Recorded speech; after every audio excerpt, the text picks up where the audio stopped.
So I have to know what you read. Can you give us two like all-time favorite books that you would recommend to females? To females. Oh my gosh. Okay. So my number one favorite book of that I've read in the last several years is The Untethered Soul. It's so beautiful. And I actually was going back to it this morning in the last couple of days for my challenge that I'm putting together.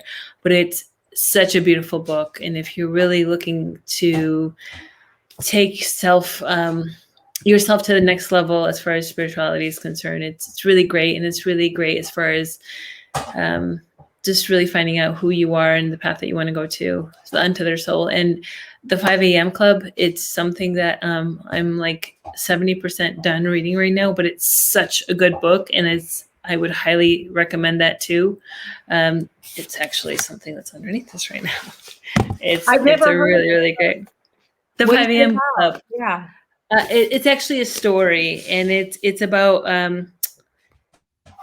it's about the 5 a.m. Club is about the things that people should do around 5 a.m. But it's a story, and it's a storyline that has characters in it. It's a self-help book as well, but it's a story versus an actual factual book.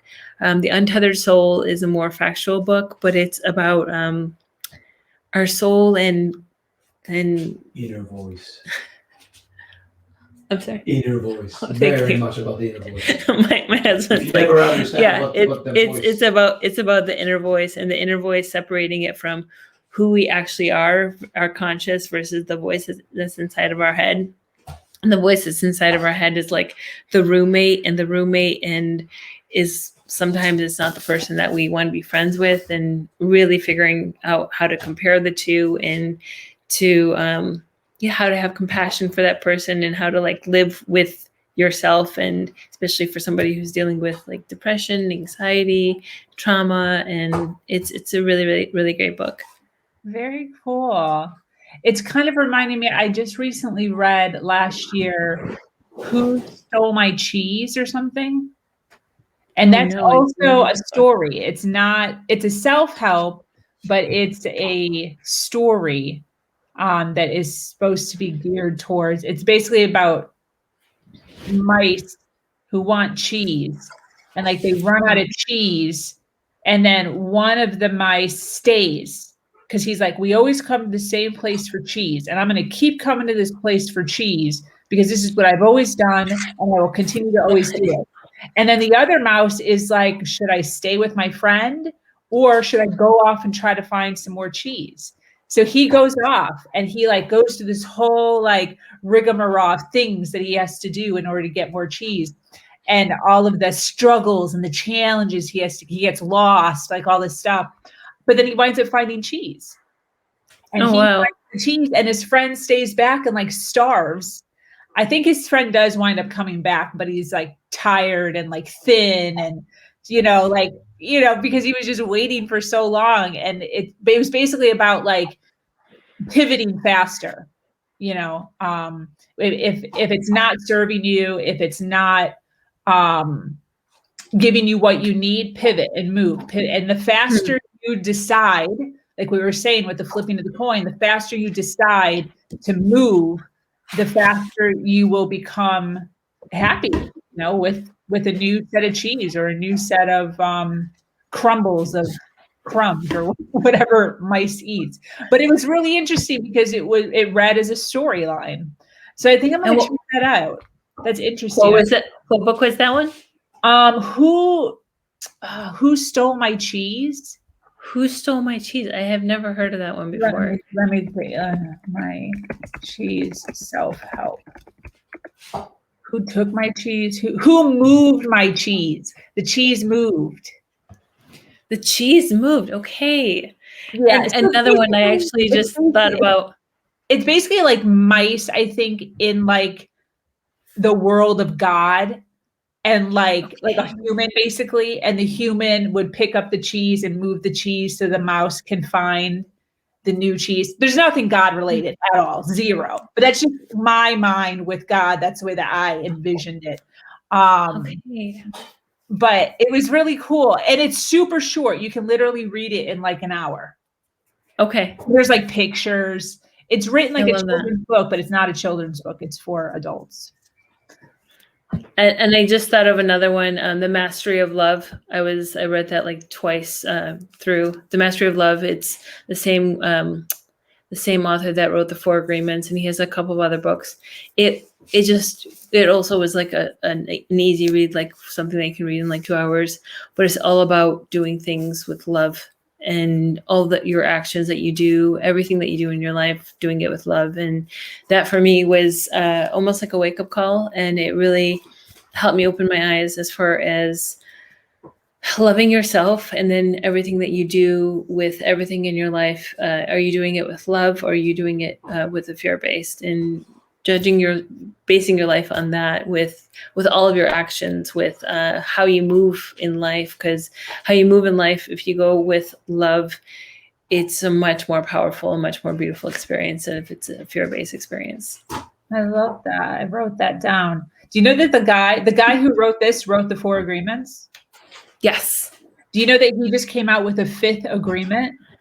Yes, I heard that. I have not read that. I don't know when he did it, but we were at Barnes and Nobles the other day, and it was on display as a fifth agreement. And what's so funny is the Four Agreements is written in a book like this thick. Yeah, it's very small. Yeah. All four of them. And then the fifth agreement is a book all by itself, and it's like triple the size.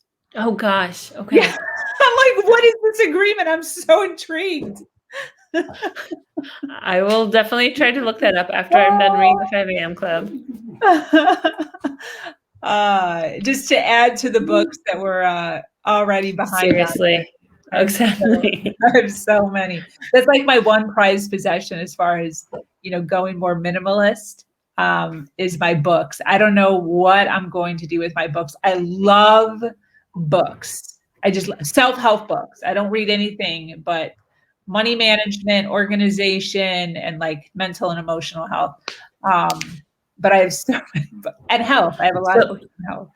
I was going to say, we actually donated and gave away. We, like, everyone that came to our apartment, we're like, just take whatever books you wanted. And then like this book that I actually got it from our clients that we just stayed at. She had it, and she's like, do you want it? And I'm like, yes. And then, there's a library here that I plan on visiting when I'm done with this book that I'll go to. And then the books that I have, I'm also reading The New Earth by Eckhart Tolle, which is also very, oh my gosh. I would say that's Eckhart Tolle, The New Earth, and the 5 a.m. Club. Can I say 4 books? The 5 a.m. Club, Eckhart Tolle, The New Earth, Mastering, what am I saying? The Untethered Soul, and then the Mastering of Love. Those are the 4 books that I recommend. But yeah, so I also have Kindle, which I read books online, which is not as fun. Real books are way better. But libraries are very easy to come by, and they're all over the world. So you don't need much to go to a library. Yeah, 100%. I just love my books. Like, even just hearing you say that. But what's so interesting about that is I actually have a friend who goes by the thought process, minimalist type thought process. And he keeps like 10 books or something. I don't know what the number is. And he says once he buys a book, he has to give a book away. And he's like, what's the point of holding on to the books? Once you finish the book, it's your obligation to give the book to somebody else so that they can then acquire the same knowledge you acquired. But it's like, will they read the book? Are they actually going to like the book? Like, I don't want to give it to somebody who's not going to like cherish the book as much as I cherish the book.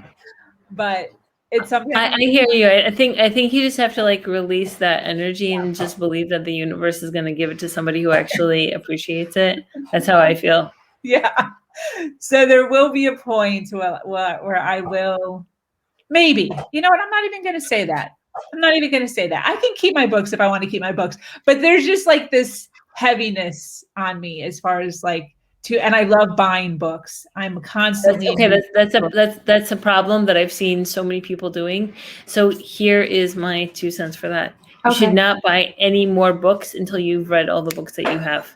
And if you have if you have a hard time with that, start giving away the books that you already read to people, like put them in a box and give it to a friend that you trust and say, if there's any books in this box that you feel like you personally want to read, I suggest that you take them out and it's my gift for you. So people would love that. Believe me. That's actually a good one. I actually appreciate that. And I have actually been implementing that more as far as like going to a used bookstore and buying 10 books.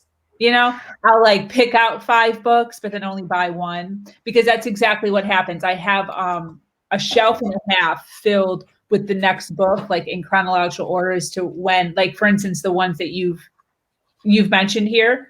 I'll probably pick like 2 of the ones that I really felt you sparked on, and find those, buy them or whatever, and then I'll just put them in chronological order as to reading it next, because I'm always reading. But that does happen. So like I'm probably, I don't even know, like 8 books behind, which is a lot of books. So it's like adding on, another 5 every month. It just gets ridiculous. So I actually agree with that. No, I'll put that. So the moment I'm done reading this book, I'm going to give it to somebody. Because I know that, it served me, and then I'm just going to give it to somebody else. And it actually applies to like my minimal life too. Like I don't have very much clothes right now, and I don't have very many things, jewelry, all this stuff. And it's just really fascinating. It's very liberating to not have stuff holding you down.